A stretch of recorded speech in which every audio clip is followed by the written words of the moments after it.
हमारे घरों में अक्सर कहा जाता है सुबह नहाने के बाद पांव पोंछकर ही पूजा करनी चाहिए। कई लोग इसे एक सख्त नियम की तरह मानते हैं, लेकिन क्या सच में बिना पांव पोंछे पूजा करने से घर की सकारात्मक ऊर्जा कम हो जाती है, या फिर ये सिर्फ एक आदत है जो समय के साथ परंपरा बन गई? आज हम इस विश्वास के पीछे छिपा वैज्ञानिक, स्वच्छता और आध्यात्मिक सच समझेंगे। पारंपरिक रूप से पूजा को शुद्धता और पवित्रता से जोड़ा गया है। नहाने का मतलब शरीर की सफाई, और पांव पोंछने का मतलब स्थिर और स्वच्छ होकर पूजा स्थल में प्रवेश करना। पुराने समय में फर्श कच्चे होते थे, पूजा का स्थान मिट्टी या लकड़ी पर होता था। गीले पैरों से वहां जाना चिन्ह, कीचड़ या नमी पैदा कर देता था, जो अपवित्रता का संकेत माना जाता था। इसीलिए कहा गया, नहाकर पूजा से पहले पैर पोंछो ताकि शुद्धता बनी रहे। लेकिन इसका एक वैज्ञानिक पहलू भी है। नहाने के बाद पैरों में नमी रहती है। अगर गीले पैर पूजा स्थल में जाएं तो ऐंठ फिसलने का खतरा बढ़ जाता है, ठंड लगने की संभावना रहती है।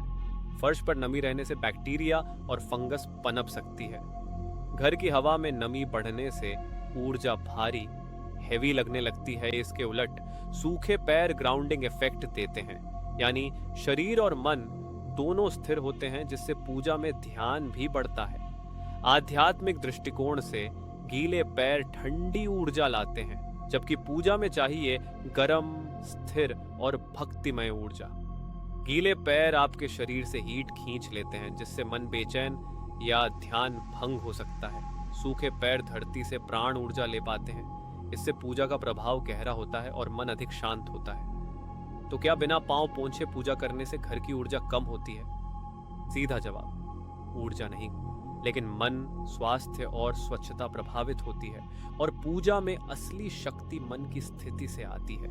इसलिए नहाने के बाद पैर पोंछना कोई अंधविश्वास नहीं, यह शुद्धता, स्वास्थ्य और सकारात्मक ऊर्जा को बनाए रखने की एक सरल, समझदार आदत है। अगर आपको ये वीडियो जानकारीपूर्ण लगा हो तो लाइक करें, शेयर करें और सब्सक्राइब करें। और कमेंट में बताइए, क्या आपके घर में भी नहाने के बाद बिना पैर पोंछे पूजा करने की मनाही है?